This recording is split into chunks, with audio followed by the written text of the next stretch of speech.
Blessed to be with you, Kevin Miller in the morning on KIDO Talk Radio, 107.5 FM, 580 AM. You're home for our great friend Lars Larson, who appears today. Lars, good to have you with us. Kevin, it's great to talk to you. I know we usually talk on Mondays, and I told you I had to be out of town on biz, so I'm back, and it's a pleasure to be on with you anytime. Well, it's great to have you with us. Now, what's going on in the state that you work in Oregon? Apparently, the governor just signed this bill about popular voting as opposed to the Electoral College. It's a movement across the country which is idiotic. It is self-defeating. It is disenfranchising, to use a fancy word for basically cutting people out of their own votes. Now, usually it's members of the Democrat Party who carp about disenfranchisement. They usually raise these objections when you say, well, you have to show picture ID. No, you're going to disenfranchise people. Kevin, I realize there are a few people in our society, perhaps, who do not have a driver's license or picture ID, but you and I have both seen the lists of all the things you cannot do without picture ID. It makes life in a modern society almost impossible. Now, God bless you, if you live in a cabin in the woods and you live off the land, maybe you don't have picture ID because you never have to cash a check. You never have to open a bank account. You never have to check into a motel. You never have to do any of the myriad things that require picture ID. But you and I both know that the reason we all carry picture ID with us is not just to drive a car. It's because you're functionally prevented from doing most of the things in modern life without it. And, for instance, if you say, well, I don't have a bank account, great. So you take your checks to the check cashing place. And do they cash a check without picture ID? I don't think so. So when they turn around then and then say, we're going to have a change to the Electoral College, except we're not going to do it the right way. The right way is, because it is in the Constitution, would be to go to the United States Congress, propose a constitutional amendment to eliminate the Electoral College. I wouldn't support it for reasons I could tell you why, but propose the change, have it voted on. It takes, I think, a 3/5 majority in both chambers. Then it has to go to the states. The states, I think it's, again, 3/5 of the states, have to ratify. Now, there have been, we've only had, are we at 28? I think we're at 28 constitutional amendments in 250 years. So we don't amend the Constitution very often, thank God. And we shouldn't amend this. But here's what I find kind of the funny aspect of this. If this had been in place in the last election, which is what apparently spurred the most recent move. I mean, I've been hearing about people proposing getting rid of the Electoral College literally for decades. But most of them have never gone anywhere. The election of Donald Trump and the defeat of one of the worst candidates ever in American presidential politics, Hillary Rodham Clinton, caused all these people to say, well, we should change the system. Do you know that if they had this change in place, Hillary still wouldn't have been elected? And if the change is put in place, here's what they propose to do. We would still have an Electoral College. And if a state, a majority of the people in the state, say in this next election, let's imagine it's, I don't think it's going to be Biden. I don't think it's going to be Bernie. So let's imagine it's Pocahontas. Elizabeth Warren from Massachusetts is the Democrat Party's choice out of the clown bus they've got going right now as to who they're going to run against Trump. So she runs against Trump. And a blue state like Oregon or Washington, I don't think Idaho would do this, would vote by a majority for Elizabeth Warren. And then if Donald Trump wins the national popular vote, Oregon and Washington would give their electoral votes to Donald Trump. And it would make liberals' heads explode. That's how crazy this is. And I don't know, Kevin, you've gone over with your audience why the Electoral College was created because of concerns of the founders of this country, which are still valid today. You've talked to your audience about this? Oh, yes. Okay, so they understand that the founders worried that the most populous of the 13 original colony states that the most populous places would effectively elect the president, and everybody else would just have to suck it up. And they said, no, we don't want that. We don't want direct democracy. We want to have all the states represented. So rather than have a victory of the popular vote, which in those days would have been Philadelphia and New York, and today it would be if you could sew up New York, the top 5 or 6, maybe 10 cities in America, those cities would choose the president. And everyone else, including everybody in Idaho, almost, everybody in Washington, everybody in Oregon would have to just suck it up and say, well, we didn't have much to say about it, but this is the pick, because New York, L.A., Chicago, Miami, Dallas, Detroit, Philadelphia, and Boston are picking the president. And we don't have anything to say about it. And that connection that Americans have to their government, that we consent to be governed. The real power in this country comes from the people. And it says so in both the Declaration and the Constitution. It says the folks who are in government derive their powers from the consent of the governed. And the minute you say, well, it's only going to be the governed in the big cities that get to say, and everybody in Wyoming and Nevada and North Dakota and South Dakota and all the other less populated states just have to accept what the big cities tell them they want. And you and I both know the concerns of a city like Boise, the concerns of a city like Spokane are very different from the concerns of a city like Los Angeles or New York or the other big cities. So do we want a president that feels he or she represents the entire country, or a president who says, I only care about the big blue state cities? Our great friend Lars Larson joining us. You can catch him tonight at 6, every weeknight at 6 on KIDO Talk Radio. Lars, switching news nationally. Yeah. We're getting ready for the first Democratic presidential debate. Your thoughts on, I don't know, we're up to maybe, a football team or two, an offense and a defense when we're looking at just how many candidates, 22, 23, something like that in Cedar Rapids, Iowa. I mean, you're a national host, so I'm sure you're aware they had a big kind of cattle call. 19 of the 23 were there. 2 minutes of impeach. Are you getting any buzzworthy on this on your national show concerning this debate coming up? I don't think so, not just yet, because I think we're going to get through the summer, and then we're going to see people will take this seriously after Labor Day. I mean, God bless the American people; they're busy, they've got jobs, they've got families. I hope they get a vacation this summer. The economy's going well; most people should be able to take a little time off, even if it's a staycation in the backyard, which is frankly my favorite kind because I don't have to go anywhere. I mean, I love travel. I love doing remotes, although I haven't done one in Boise yet, Kevin. Hint, hint. But I'm doing one next week in the Tri-Cities, right. and I love doing that. On the other hand, travel can wear you out, especially at my advanced age. So, no, I think the American public takes politics seriously after Labor Day, and that'll apply this summer. It'll apply next summer. But these debates are I think they're going to be ridiculous. First of all, haven't they already said climate change is off the table? And most of these people, the only thing they have to say other than that they hate Trump more than the other guy or gal hates Trump is that they have a climate change plan that is usually anywhere from 3 to 20 times the size in cost of the entire federal budget. Alexandria Ocasio-Cortez plan comes in at $93 trillion, which is more than 20 times the entire federal budget for one entire year. And if you imagine, people who make serious proposals and then, with ridiculous price tags like that. But I would love to start seeing what the Democrats are going to advance as some kind of campaign. Because if you're going to run for an important job like president, which is the most important job in the world, bar none, you should have some kind of proposal to do things for this country. And they can be things that are deregulatory, like Donald Trump, bringing taxes down, like Donald Trump, reestablishing America's standing in the world, safeguarding our borders.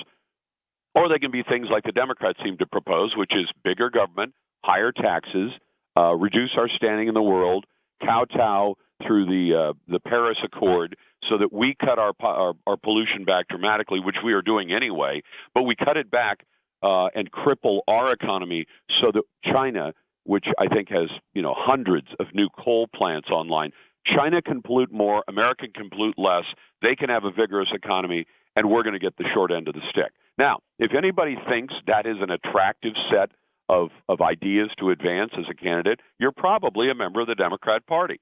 But I invite people to call my show. If they don't want to call my show, call Kevin's show and explain to him why higher taxes, more government, and a crippled economy are reasons that you would cast a vote for somebody and make them president of the United States. Lars Larson joining us, our great friend here, KIDO Talk Radio. So, Lars, we have the president recently making comments with George Stephanopoulos concerning cooperating with the FBI. It seems another gotcha game. The usual suspects are upset. They want him in prison, jail, that sort of thing. As someone who's talked to the president and has covered this not only regionally but nationally, and, again on Fox News, your thoughts on his comments concerning, I'd listen to what they have to say, and I'd think about calling the FBI. Well, exactly, because if what you're getting is some kind of assistance in monetary form from a foreign government, we know what the law is on that. As far as it goes with information, I love these people who are saying, well, I would never take information from a foreign source. I got to tell you, Kevin, I've never operated inside a campaign, so I don't know for a fact. But do you suspect that people inside big national campaigns in this country do hear information from time to time from both friendly countries, their liberal allies in Canada or Great Britain or other places who pick up on things, pieces of information that might be valuable to them. And they say, oh, well, that's outrageous that you would take information from someone else. Why? I think if you went to the whoever the Democrat is campaign and said, by the way, I'm in France or I'm in Germany, and we've picked up some information about something the Trump campaign is doing, show me the law that says it's illegal to hear that information. Now, if you're doing a quid pro quo, you create an illegal activity. I mean, if Donald Trump said to the Russians, I will cut you a break once I'm president if you will give me some information that would help me defeat my enemy. But my understanding is there were people offering information, but there was no quid pro quo. And so, that's the difference. And I guess there's not much you can compare it to in civilian life. I mean, it's bribes are illegal in the United States, so you're not supposed to bribe people. Although, if you walk into a nice restaurant, you want to get a good table, a nice little tip, we call it, not a bribe, to the maitre d' might get you a fancy table. But I usually sit wherever they want me to sit because I don't care. All I want to do is eat dinner. I just take the table I'm assigned. And if I'm not happy with the table, I can always walk out and go somewhere else. But I don't think that the president is being anything less than honest and transparent. And when Hillary Clinton and Barack Obama and the rest of these people say, well, nobody should ever mess in our elections, somebody should ask old Barry Obama why he spent $350,000 of taxpayer money and sent a team of people to our ally Israel while Obama was president to help defeat Benjamin Netanyahu. He wasn't successful in doing that, but that was their goal. They didn't like Netanyahu, and they wanted him out. And so Barack Obama, and if you don't believe me, there was a Senate hearing on the expenditure of this money, which Obama took as, I don't know whether I can't remember at this point whether they were transferring some other kind of foreign aid program or some program that's supposed to help other countries, said, oh, we're just helping them out with their election. You're helping them out to push the election in a particular direction, which all of the Democrats condemn today. But America has been pushing foreign elections for a long time, trying to influence them one direction or another. And I'd even ask you, if you think that somebody might come to power in a foreign country that puts American security at risk, do you think it's legitimate for the United States government, either covertly or overtly, to try to influence the outcome of that election? Our great friend Lars Larson, very good question, sir. So how's life treating Kevin? I'm good. I've got a final thought for you on this one. And I just love it when you come on. I love listening to the show. I just love to listen to you and your wisdom that you impart on us. Finally, you're too generous. Finally, Father's Day. Your thoughts on Father's Day weekend and whether or not we truly value fathers like we did in our age, Lars? I don't think we do. And I say this as somebody who does not have any biological children, although I have a couple of stepkids who call me dad because I've been in their life most of their lives, all but the first few years. And I'm a stepdad, and I try and be the best stepdad I can. So there might be people who'd say, well, Lars, you really didn't, you're not part of Father's Day because you haven't fathered any biological children. Okay, I'll accept that. But do I think we value fathers? I think that fathers are routinely mocked and ridiculed in popular culture. And we're also living in an age where you would if you did that to women/mothers, you would likely be taking your professional life in your hands. You know what I'm saying? You can do commercials that in which the father is always the idiot, is never capable of doing anything right, is always the boob. You know, he's the guy who doesn't know how to do anything, and he's always klutzing it up. And how many commercials do you see where moms are similarly made fun of? And so, do we value fathers the way we used to, where dad was the guy that everyone looked to when there was a big problem? You took it to dad. When something was troubling you, you know, in many cases you would take it to dad, and dad would say the right things and do the right things to make it right as much as he possibly could. Do I think that is still honored the way it used to be? No, I don't.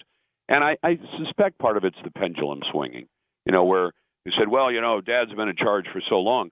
I don't necessarily, I'm not LDS, I'm a Protestant Christian, but one of the things that kind of got Romney in trouble a bit was talking about the LDS faith and the fact that the father in an LDS family, as I understand their view of how families are run, takes on servant leadership, that he is the person in charge, but that makes you a servant because you have to serve your family. You have to do the right things for your family. And oftentimes that's a huge burden. Yeah, I mean, it's not just economic. It's making the judgment calls. It's making the decisions. It's taking the heat when you make a bad decision. We all make bad decisions. And I think we've kind of pushed dads out of that role by a bunch of people in this country who mostly run popular culture. They're not the majority in the country, but they make decisions on television, on movies, on culture like that. And the message they communicate is that men should be as androgynous as possible, be as much like women as possible. I think God made us in his own image, and I think he made us really nicely in that we complement each other. That dads have a role in the family that is unique. Moms have a role in the family that is unique, and both should be honored for the unique things they bring that are different. And when people, and whether I'm right or wrong, this is just my opinion, when people say, well, you know, men should be more like women, and women should be more like men in a whole bunch of different ways, professionally, economically, decision-making, and all that, you're ignoring the fact that we have this wonderful design in which women are really good at things that men are sometimes terrible at, and vice versa, and that they complement each other. And I will tell you, I have gay friends, but I've told people I think the ideal situation for a boy or a girl to grow up in a family with a mom and a dad. And I sometimes test this with my audience. We're probably getting close to where you have to kick me off the air, but I'll say to them, are there things that you could only really talk to your mom about? And that both for young men and young women, that is true. I found that to be true. They say, yeah, there were things I would only talk to my mom about. And this, you know, both boys and girls say this. And there are things I would only talk to my dad about. Why? Because even the kids recognize that mom has unique skills and talents and abilities. Dad does too. And they're not the same. And thank God they're not. Huh. Lars Larson, happy Father's Day, brother. Thank you. Happy Father's Day to you too, Kevin. Take care. All right, our great friend Lars Larson, Kevin Miller, KIDO Talk Radio. Kevin Miller in the morning, KIDO Talk Radio. Well, here's an old friend, actually, Mama Miller joining us now. Good morning, Mom. Good morning. Good morning. I thought I'd just give a little jingle in here, and since Terry mentioned my name, I thought I'd just give a call and talk about what a great dad you had and what a great dad and Pop you've become. Well, you make me proud. Well, thank you. But, you know, we go back to Father's Day, and really what does Father's Day mean to you? Well, my dad died when I was 7, so I always thought about him as my angel. So I never really grew up with a dad. So, and I grew up with a mom and some sisters. So it was really odd to get to know the difference in the mindset between mothers and fathers. So, you know, I just learned from your dad how men should act towards their sons. And I think he was a wonderful example when you guys went to Indian Guides and you played baseball and and then in high school you played football and we were there every game. And I just think that's the way parents should be involved in their children's lives and their schoolwork. I don't think you need to sit on the sidelines. You need to be involved. Get a grip. Well, and you see that with, Matt, my brother. I do. My boys. I'm proud of both my boys for the fathers and the they've become, and you a pop. That's wonderful. Well, you're very generous on that, but you talk about continuing the legacy, and I look at Matt, and we don't want to make this too much about it's about the folks, but I'm sure everybody can relate. I mean, I have my little brother who is a great dad and just a wonderful role model, and is a great husband, and we need to reinforce that these days, and that's why we continue to salute and pray and strongly defend Father's Day.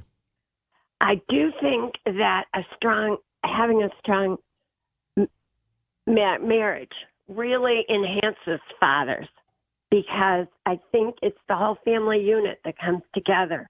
And on Father's Day, it's all about the father. On Mother's Day, mothers, they get a day too, but fathers are so special because they get sidelined all the time. So I think sometimes being a dad it's not about you. It's not about you. It's not about you. That's a lesson I've learned.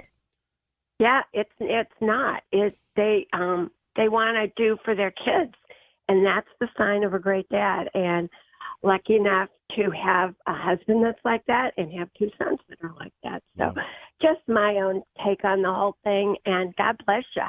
I will see you soon. We'll see you soon. And finally, I just think there are really two songs that we've been discussing today. One would be that Brad Paisley song, "The Man He Didn't Have to Be," and the other one being the leader of the band. I love that song. Absolutely. Absolutely. Both of those are just so perfect. And I think we should play them loud and often on Father's Day. All right. Definitely. Okay. Well, and I love you. I love you too. And I'm sure Terry is listening. So hey to Terry. Hey, and happy Father's Day to you. And I know the Millies appreciate you too. We do. We appreciate her. Thank you, Mom. Okay, God bless. Bye-bye. Thank you. Bye-bye. Had to go before Mom starts crying. Traffic and weather together. Good morning, Dave. And coming up, Tea Party Bob, Big John, as we continue to salute fathers. John Decker joining us now from the White House, Fox News Radio, exclusively on KIDO Talk Radio. Boy, it was like old times, this video that has been released. You've got George Stephanopoulos interviewing the president right there in the Oval Office, except, I'm looking at it. He's a much older George Stephanopoulos as opposed to when he used to advise President Clinton at the time, John. Yeah, age can do that to us, right? Which is pretty true. Yeah, it's pretty remarkable. I'm always amazed by the career of George Stephanopoulos in the sense that he was a real political operative. No doubt about it. Dyed in the wool Democrat, worked for Bill Clinton, was an advisor to Governor Clinton when he was running for president, and then, of course, followed Bill Clinton to the White House, where he served in a variety of roles. And now, of course, he works for ABC News. And the president agreeing to an interview with George Stephanopoulos. They've known each other for quite some time. And the president obviously making some news during the course of that interview as it relates to the possibility of foreign involvement in the next presidential campaign, Kevin, in 2020. Indeed, and you go back to George Stephanopoulos. By the way, I'm sure you know him and you've known him for years. He's a little prickly about being asked about his past life. He does not like to go there. No, I do know about that. I'm well aware of that. It's as if he wants his life to begin with his employment at ABC News and doesn't want to mention all of the years that he worked as a Democratic operative. And he was. I mean, I just, that's the fact. I'm not insulting George Stephanopoulos. Right. Just sort of, not even sort of, I'm explaining what his bio is. And that is his bio. And, like all of us, you have to, take the good with the bad. If he's not proud of that part of his life, I get it. I think that you may recall a few years ago, you saw stories about how George Stephanopoulos, while working for ABC News, donated money to the Clinton Foundation. And as a result, ABC, I think, if I'm not mistaken, took him off coverage of the presidential campaign because they felt that he was perhaps or gave the appearance of being tainted in some way. So let's not forget that part or aspect of George Stephanopoulos' life as well. And you can always check out how good he was by renting or watching that DVD, The War Room. I apologize, John. We're out of time. We've got to have you out at a hard out today, but to be continued, sir. To be continued. Have a great day, Kevin. Bye-bye. Bye-bye. Thank you, John Decker. Let's keep it with the Johns. Big John joins us now on KIDO Talk Radio with Kevin Miller. Hello, Big John. Hello, Kevin. So I just wanted to share a couple of experiences I had with my dad. Why not? The first happened a long time ago. I was probably not quite 2 years old, so I don't even remember it. But here's what happened. So we were camping on the Snake River in eastern Idaho over by Brownlee. And I have a sister that's a couple years older than I am. We had, our parents had just kind of let us go off together somewhere. And she came back, but I did not. Okay. So mom and dad says, well, where's Johnny? And, where's John? Anyway, she told my dad, oh, he's up in the hills this way. Okay. Well, the hills was one way. The Snake River was another way. So, my dad being, using, typical, left brain, ingenuity, or maybe he was inspired by the Holy Spirit, or perhaps a little of both, instantly decided, okay, the river's where the greatest danger is. And so he made a beeline for the river. And when he got through the trees, he saw me. I was about 40 feet away, already in the water. I was standing in water up to my chest. And he called my name. He said, John. And I turned around and looked at him, and then took a step forward, stepped in a hole, and disappeared under the water. So he, of course, tore in there, knew exactly where I'd gone under, so he knew he could judge accurately where the current would have taken me to by the time he got there. And he fished me out of the water and came up coughing Snake River water. And anyway, there's more to that story. I'll tell you later, maybe the next time we meet. Now, the other story I wanted to share with you is fast forward about a little less than 12 years later.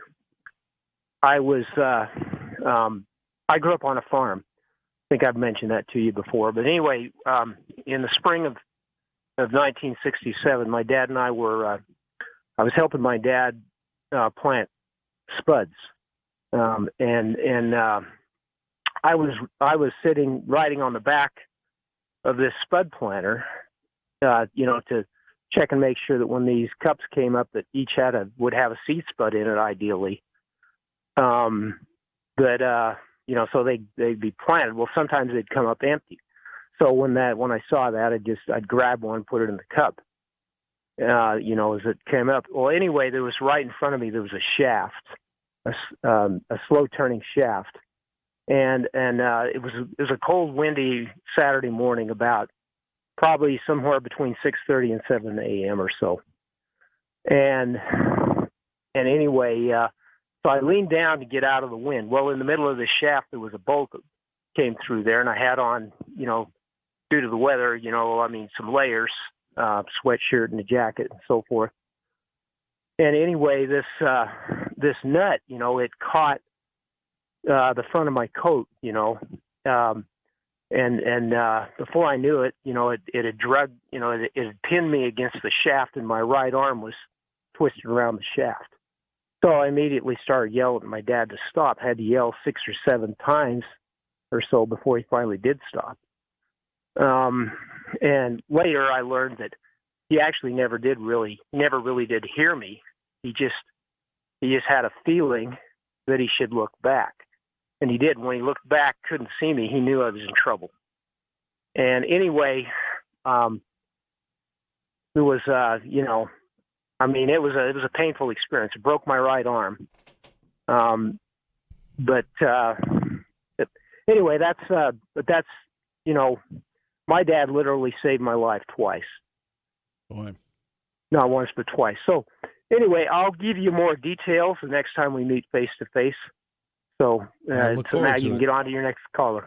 So, well, happy Father's Day, brother. Thank you, big man. Happy Father's Day to you too, Kevin. Take care. Thank you. Okay. Bye-bye. Bye-bye. Joining us now, a young man that garnered so much attention from his appearance yesterday. I had people coming up to me at Computer Central and saying, "What's gotten into Tea Party Bob on KIDO Talk Radio?" And I said, well, he's passionate about the potheads. Not passionate about the potheads, not passionate about fairness. If you're going to go after the gun people, life is not fair. You have to go after the marijuana people. But by the same token, I don't think banking has any business in that business. I think who can and who can't be used there. Right. That was our conversation yesterday. By the way, Tea Party Bob has left us. So I think that you're having regret and you miss being here with, how close we are here in the Treasure Valley. I think you miss the traffic. I think you miss the frustrations. I think you miss all the stuff that has driven you away from us. That's why I think you were a little passionate yesterday.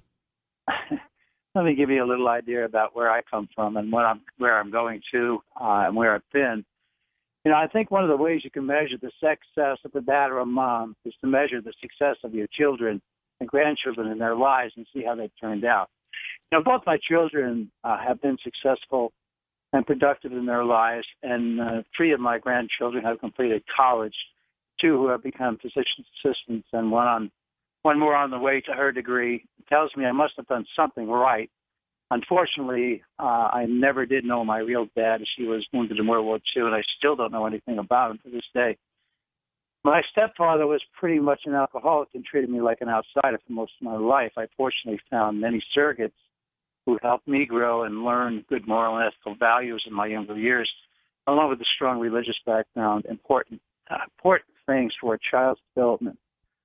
I pretty much have forgiven my stepfather for the way he treated me and have tried to be a better father to my children. To me, fathers are more like guides in helping their children find the right roads to travel and give them good road maps for their lives. I wound up with both my children after a divorce and brought them both to Idaho with me after I remarried my wife, Judy. I must say that moving my children to Idaho from New Jersey was the single best thing that could have happened and that I could have done, because it gave us a chance to be close to them, but it also opened up opportunities to them that they would never have gotten back east. I also think that there are many things that influence a child's lives, children's lives, and the environment they grow up in is very critical. Idaho has turned out to be a state that is very conducive to raising families where you can still instill strong moral and ethical values in your children. It is not just the dads and moms who are responsible for how their children turn out, but also those who interact with them and those around them in their everyday lives.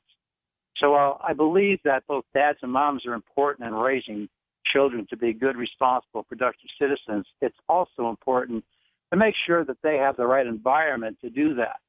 And I must say that Idaho has changed quite a bit in 26 years. So you're saying it takes a village? Well, I'm not saying it takes a village. It takes the right environment. Idaho has that environment. It has a family-oriented environment. And I must say that it has given my family the opportunity to grow and thrive in an environment that they could not have found back east. It's just not there. This is a whole different world out here, and I do appreciate the fact that I've had the opportunity to spend as many years here as I have. So if you think I'm going a little wacky, I'm really not. No, you didn't bite when I tried to. Them. I'm sorry. I was trying to answer your question. I hadn't answered my question. Well, something sometimes it's called a conversation, and I think you forget that. Well, sometimes you try to monopolize the conversation like you did yesterday. I don't agree with that statement at all. Yeah, you do, and you know it. Well, thankfully, I have you to keep me in line. Well, I try to, but it's a very difficult job, and I don't mind taking it on. But now that I'm up here in New Meadows, I don't get to spend quite as much personal time with you, so I'm going to have to try and fix that.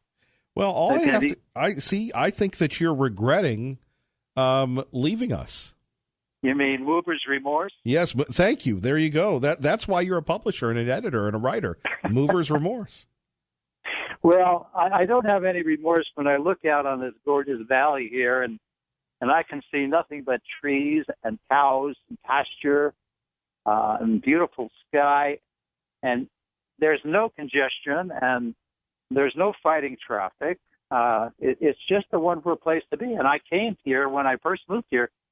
I grew up in this valley for 12 years. I spent here, so yeah, it's kind of like coming back home in a lot of ways. But I do miss you guys down there, especially you, Kevin. I think you do a wonderful job on the show, and I only hope that you stay here for a long, long time to come, long after I'm gone.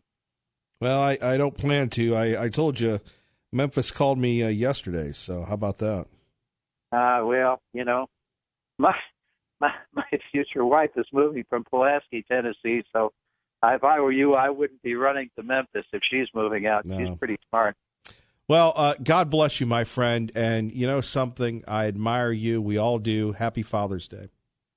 To you too, Mike. Take care and have a great day. All right, our great friend Tea Party Bob. Coming up next, we continue our salute to fathers, and get this, Sean Hannity and Brian Kilmeade disagree over President Trump's comments. We'll share those with you next and get your reaction right before Glenn Beck, Kevin Miller, KIDO Talk Radio. This was the greatest setup that Donald Trump has ever made, because I call them the media mob, right? They've lied to us for 2 years, conspiracy theories, hoax. So, Donald Trump, if you're outraged in the media over that, well, I might want to listen. Listen is what he said, and then if need be, report to the FBI. If you're outraged over that, how could you not be outraged? Hillary Clinton literally empowered a foreign agent who produced a Russian a dossier full of Russian lies that was used to infiltrate our electoral process, first by influencing the American people, but more importantly... Using a British spy. They used a British foreign national to spy. It's full of Russian lies. It was never verified. They used it then to spy on Americans, and hence Carter Page. They got into Sean, the Trump are you campaign. Saying what's the difference? No, I'm saying that it's far worse what Hillary Clinton did, and they show no outrage in this fake media environment we live in. And Trump, if you got outraged over him saying, I'll listen and maybe tell the FBI, why don't you get outraged about the woman that paid for the Russian lies and used it as a means of trying to destroy Donald Trump and steal the election? Great point there by our own Sean Hannity. Catch him tonight at 3. Pro-Life joins us now on KIDO Talk Radio. Good morning, Pro-Life. Yeah, you're talking about fathers. Well, I know this father that never lies, never cheats, never dishes anybody, and supports life, liberty, property, everything, forever. And he's got a good son, too. His name is Jesus, and it's Heavenly Father, and so that's the kind of father we need to try to live up to. Well, you had me going. I thought you were going to talk about Barack Obama. Right. Yeah, right. No, he lies and cheats and whatever. I mean, there's one reason we always trust God, and that's because we know God will never lie to us. Oh, you're right, and we're never alone. He's with us through it all. All right, Pro-Life, for entertainment purposes only, we've got 40 seconds left before traffic. Are you gearing up to go down to the gay parade? You and Arvell, and are you worried about your safety? The countdown to the big showdown at the gay parade. Well,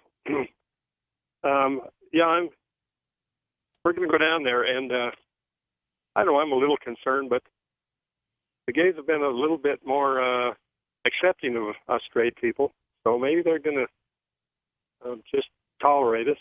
But some of them appreciate us. I told you, a girl jumped off of a float, came over and gave me a hug, and I got some compliments. And you liked being hugged by a gay person?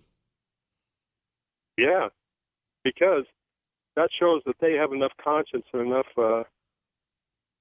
discernment of truth in them that they could repent. They could. Maybe you should have a sign, free hugs from pro-life. I could. That would be good. But anyway, we need to. Those people cannot be happy. That's why the highest suicide rates, Well, and but you know drug that. abuse rates are in sexually confused people. Well, to be continued. Pro-life. God bless. Happy Father's Day to you, brother. Good morning, Dave. And I'm Kevin Miller, reminding you can catch us anytime on the KIDO Talk Radio app. It's free. Google Plus, Google Play. Ray and I, great job. Glenn Beck is next. God bless everybody.